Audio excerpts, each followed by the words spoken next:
Hey, good morning, everyone. Thank you, Stephen, for the introduction. It's a real pleasure being here. And just a little bit of upfront expectation management. If you're looking for a social media influencer management modern way of marketing presentation, it's now your chance to get up and go somewhere else, because this is not what that presentation is about. Okay? This presentation is about how you manage a business. It's a question around how you reinvent a long-standing legacy business if you really get into issues. What I want to start with is a little bit the history of the company that I work for. Henkel is a 150-year-old company. It was founded in 1876 by Fritz Henkel, and 150 years in our FMCG industry is a forever timeline. Henkel is part of 10 companies that generate above 1 billion in sales, that after 150 years is still around. The majority of companies on that size, at some point in time, with their brands disappeared, were sold, were bought by somebody else. Today, Henkel is a 20 billion euro DAX-listed company. We operate in 2 divisions, and again, that long history also comes with one fact. It is a constant need to reinvent and to transform, because you go to issues. And if somebody tells you that they work in a business that never had an issue, it's a lie. And that's what I want to talk with you about. When you look to the right-hand side of the slide, it shows the year 2022. In 2022, that was a year after I joined the company in 21. I'm with Henkel now for 5 years. We started to see that we have significant issues in our consumer goods business. So what we had is a real need for reinvention of the business. The way we operated at that point in time, that 2 of the business units we operated were completely run separate, like 2 separate companies under one big holding structure. One business, our beauty care business, with a hair business and a lot of other categories, but I come to that in a second, as well as a laundry and home care business. So 2 completely independently operated. Every market around the world, a general manager for each of the business, a marketing director for each of the businesses, completely separated supply chains. Those businesses were, if they were anything, they were more competitors than being something that operates within the same company. What also happened over time, as those businesses grew over decades, the portfolio became massively complex. And what you see here is on the left-hand side, the beauty care business, which had an anchor in hair, so consumer, as well as professional B2B in salons. But also, we added on businesses like being in deodorants, oral care, skin care, trying to get into cosmetics, and so on. And the same thing happens on the laundry side of the businesses, where on top of the categories you see listed here, we tried to get into air refresheners. We started to be the biggest private label manufacturer of detergents in the United States, which is really not the business of a branded goods company. So there was really not enough focus on managing portfolio. What happened over time is that it was successful, the business was growing, and as we hit 2017, around that time frame, you started to see the business stop growing on the top line, but also you saw an extremely sharp decline over just 5 years of the profit that the business was able to generate. So you look at 2017, the business, about 10 billion size, had a profit ratio of around 14.5%, generated around 1.5 billion of EBIT. 5 years later, the business was only at 500 million of EBIT and a ratio of 4.2%. That's below cost of capital. That is not a business you really want to be in. So what happened is that when you look at that, over time, profit was already deteriorating. And then after 10 years of a deflationary cost environment where raw and pack material prices would go down, they suddenly started to go up with COVID. What that created is a significant burning platform. So we needed to ask ourselves first, how could that happen? We are a 10 billion business. We are a significant consumer-sized company. How can it happen that we suddenly start to fall off a cliff? So when we analyze the business, and being brutally honest with yourself on what's wrong is always the first step to reinvent yourself, we realized that we had a negative spiral of how we managed the business. We chased revenue, and I think that happens to a lot of companies. You sent yourself on a mission to say, you just need to grow your top line. You need to become bigger. If you become bigger, it solves every problem that you have. That's not true. If you are not at the same point in time are able to also expand your gross profit. So your net sales, deducting the cost of manufacturing. And that is what happened. We grew for a complete decade. Very nice top line growth, but our gross profit wouldn't expand. So what then happens is you need to manage your bottom line. What's the easiest thing to do in our industry? Just cut marketing spending. So you manage to a very nice bottom line. To the outside world, that looks great. You grow on the top line, you grow at the same speed on the bottom line. You're a hero. What happens internally is your P&L starts to massively deteriorate as you just try to protect your EBIT. Over time, you get into the need of, okay, let's just outgrow that. So again, what do? You become over-reliant on promoting your brands and your products in the marketplace. And you're in a negative spiral. What we started to call this, we were trapped in a vicious cycle. It's almost like you're on drugs, okay? You're on drugs. The drug is the promotion volume that doesn't make you any money, it just grows your company. But everything falls apart. And as you don't spend on your brands become weaker. And you're not growing out of healthy brands, you're growing out of promotions. That created a burning platform for us, and we said we need something that becomes an enabler to change that, to get off the drug. And what we said is, hey, one enabler is we merge our two consumer businesses into one. That was not an easy decision, because you need to bring two businesses together that fundamentally operate very differently in different categories. Yes, they sell to the same customers. So we build an organization that has one face to the customer, one GM, one sales director, one marketing director in every market. We also unified the team culture. We spent a lot of money and effort on building a different culture, a culture where people feel enabled to take decisions, make quicker decisions, take more risk. And very importantly, we consolidated our supply chain to two warehouses in every market for the different businesses into one. But the really tough choices started to be in how do we manage our portfolio going forward? Because we had so much complexity in our business with being present in a lot of categories where we had no chance to win. So what you see here is the left-hand side, the green categories are the ones we decided to stay in, and the right-hand side of the slide is the categories we decided as we merged the businesses to exit. So we sold those businesses. So we sold the majority of our deodorant business. We sold brands like Diardamine in the skincare space. We sold our oral care business because we realized that we have no chance to win in those businesses. So we were able to focus our organization on what we felt really mattered for us. We also exited our private label business in the US on detergents and focused the organization on what you have on the right-hand side, on the left-hand side. Very importantly, we made a commitment that if we generate more gross margin, we will reinvest a big part of the gross margin we generate back into brand building. So over 3 years, and we went live with the merger in 23 to 25, we increased our brand spending, our brand building spend by 50%. So we came from almost not making money and then to make a commitment to say, I'm really going to invest 50% more in brand spending. That's a huge, very bold commitment we made at that point in time, and we did it. So what did we generate? And I come back a little bit to decisions that stand behind that 50% increase on the next slide. But what happened over 3 years, from 22 to 25? Essentially, we now, after divesting more than 1 billion of business, which are the categories that are marked red, more than 1 billion was divested. We made some very targeted acquisitions, mainly in the hair space, and we grew the remainder of business at a decent organic growth rate. So we essentially back to the 10 billion business size, but we went from the 500 million in 3 years back to 1.3 billion in terms of profit that we were able to generate and a profit ratio of 13.6%. And those are reported numbers, not adjusted. There's nothing hidden.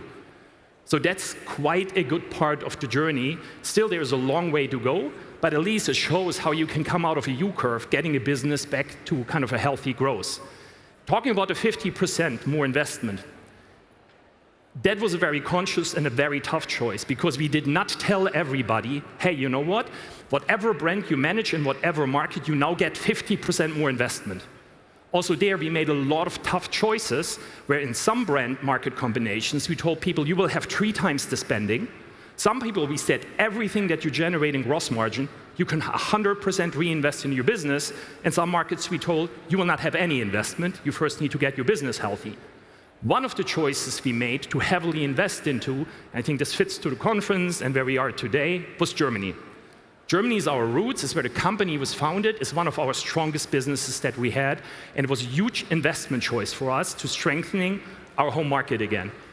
So in Germany, this is our second biggest market in the world. The only market that we have as a single market that is bigger than Germany is the United States. So Germany is the second biggest market. We essentially have top positions in most of the categories that we operate in. If you look at the universe we operate in, we're a market leader in our categories combined. And very surprising to most of you, we're the second biggest FMCG player in Germany in non-food. There's only one company that in Germany, in the Circana environment of mass market, that is bigger than Henkel. It's not a German company, it's not a French company, it's an American company that has their headquarters in Cincinnati, Ohio. That's the only company that in that market is actually bigger than we are.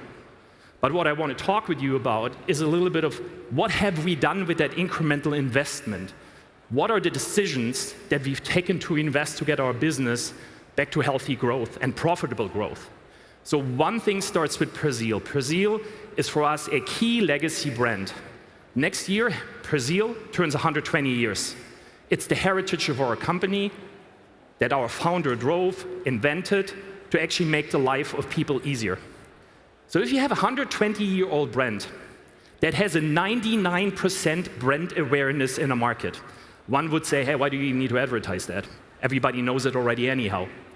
What we decided between 22 and 25, we doubled the investment, not 50% more, we doubled the investment into Persil to really drive growth on that brand and make it more profitable again. Also, what you see here running in the background is we were the first ones going on air with a really kind of full-blown AI-generated TV commercial, which the team decided to do. We're saying, hey, we really need to reinvent how we drive things, how quick we become, and how agile we become in the marketplace. The output it generated is that we, in 2025, regained market leadership in the detergent category, where with our most iconic brand, over time we had lost leadership. So we regained that in 2025. And how did that happen? Is because we drove penetration. Penetration of the brand was up 1.8 percentage points, which is a huge achievement and really comes from the investment behind the brand and driving that forward. The second category in the brand I want to talk about is hair care. Schwarzkopf is actually the oldest brand that we have in our portfolio, but it was acquired by Henkel at a later point in time.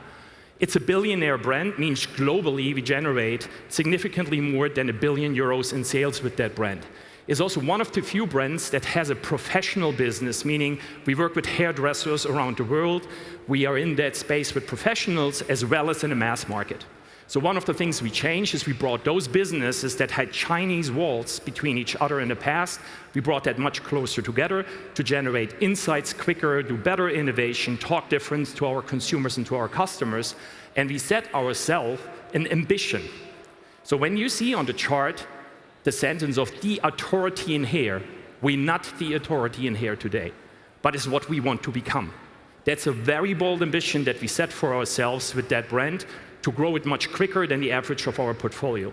So back to Germany. In Germany alone, we also invested 30% more than we did before, and it was already a high investor brand. That helped us to drive a 25% awareness increase in Germany of Schwarzkopf as a master brand, and it drove consideration of consumers, considering our brand versus other brands, up by 60% in a 3-year time frame. It's one of our fastest growing business and one of our most successful businesses around the globe over the last 3 years, and helped us to massively transform that business. So hair, I think we can all easily agree, everything that you have that is in beauty care, whether it's skin or hair, is always very nice, right? It's very sexy categories everybody is super interested in. It's very charming. The last category I want to talk with you about and give you a completely different example is equally charming as hair, and you might be very surprised, it's the toilet category, okay? So also a category for us that is super important. Of course, everybody would agree, not as sexy, not as charming. But what happened here? Over more than a decade, we built that category. That category was super, super small 10 to 15 years ago. We more than doubled with what we did that category in the German market. That's completely incremental purchases for our retailers. It's incremental for our P&L. It goes incrementally in the basket of shoppers and consumers. And we're the undisputed number one. We also decided in that business to significantly increase our investments. And when you think about it, and we have that funny statement internally where people say, hey, money is in the toilet. And it's actually one of the most fun categories in our company to work on. People who work on that category really, really enjoy it. Why? Because when we invested more, we told people, don't invest more in classical TV commercials. We saturated on that. What you need to do is you need to look at other means on getting to the consumer. So we created things like a very successful TikTok channel, which, yes, it is actually relevant for the category. People are interested. We started to go into dialogue. We work with influencers on it. And it's actually really fun for people to work on that category, which is something you would not necessarily expect. So at the end, we ask ourselves, is that now a sexy category? Did we make toilet care sexy? And no, we didn't. We just make it cleaner. But at the end, it's very important that you have those different businesses and you have your businesses stand on different legs. This is my last slide. So if I summarize this, if you remember one thing out of my presentation today, is that if somebody tells you that businesses always go the same way, that's actually a complete lie. Business go in cyclical waves. And the question if you're a good manager or if you're not a good manager is the question, how do you manage out of a situation where your business is not good? How do you take people along and how do you make really tough decisions? If you make tough decisions and you're willing to do that, you can turn every business around. If you're not willing to make changes, you will not. And my last advice to everybody, when you look at the CPG, FMCG industry, if somebody tells you you can grow without investing in your brands, this is not true, okay? You cannot be so much smarter than your competition and think that with under-investing, you will be able to build a legacy. So you need to take tough decisions every day, every year on your business, and you need to invest into your brands. And I think if you do that, and you look at the statement there that we constantly ask ourselves, when we look at the future and everything around us, and we ask ourselves, are we ready for this? I don't know if we're ready for it, to be quite honest. It's very scary right now. But I think one thing that my team and I can clearly say, we are much more ready today than we were 3 years ago, where we're actually on the edge of almost like not knowing how to pay our bills anymore. So again, tough choices, being willing to make changes. I think you can turn around every business, and that's our 15-minute transformation journey for Henkel Consumer Brands over the last 5 years. Thanks for listening, and that brings me to a close. Vielen herzlichen Dank, Wolfgang. Danke, Steven. Bevor ich dich sozusagen zum nächsten Vortrag schicke, du hast es eben gerade angesprochen, es ist ganz wichtig, dass man sich neu erfindet, neue Dinge tut und vor allen Dingen vielleicht auch mutig Entscheidungen trifft. Das ist ja bei einem Traditionsunternehmen wie Henkel vielleicht auch manchmal ein bisschen schwieriger, weil es da auch eine bestimmte Art von Unternehmenskultur gibt.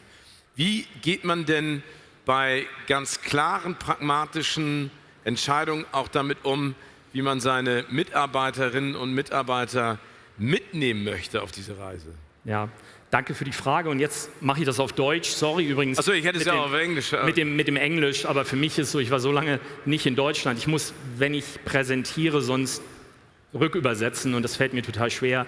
Aber Frage auf Deutsch beantworten ist deutlich leichter. Also ja, danke für die Frage. Ja, ich glaube, die Kulturthematik, und das kam ja auch vorher bei dem Nespresso-Thema auf, ist natürlich in so einem Traditionskonzern eine extrem schwierige Situation. Weil ich glaube, das haben alle und alle wissen das, die in etwas größeren Firmen arbeiten, gibt es so ein Phänomen, bei uns natürlich nicht, aber das nennt sich Micromanagement. Ne? Also jeder will in alles involviert sein und die Leute denken, Hierarchie ist eigentlich nur dafür da, um alle zu kontrollieren. Ich glaube, ich habe in dem Deck ein ganz gutes Beispiel, das ist dieser Persil AI-Commercial, der da gerade im Hintergrund gelaufen ist. Und das ist nur so ein Beispiel. In der Vergangenheit wäre das so gewesen, bevor so ein TV-Commercial 100% AI-generated on air gehen würde, hätte jemand in meiner Rolle das Ding komplett auseinander gepflückt, hätte sich jede Szene angeguckt, 5-mal rumgedreht. Ich glaube, wir sind heute am Punkt, und das ist ein ganz gutes Beispiel dafür, ich habe den noch nicht mal gesehen, bevor der on air ging. Ich habe irgendwann eine Pressemitteilung gesehen, die bei mir aufgepoppt ist, wo drin steht, wir gehen mit einem AI-generated TV-Commercial on air, und dann habe ich unsere deutsche Marketingdirektorin Simone angerufen und habe gesagt, sag mal, das ist ja total cool, was ihr da gemacht habt, vielen Dank.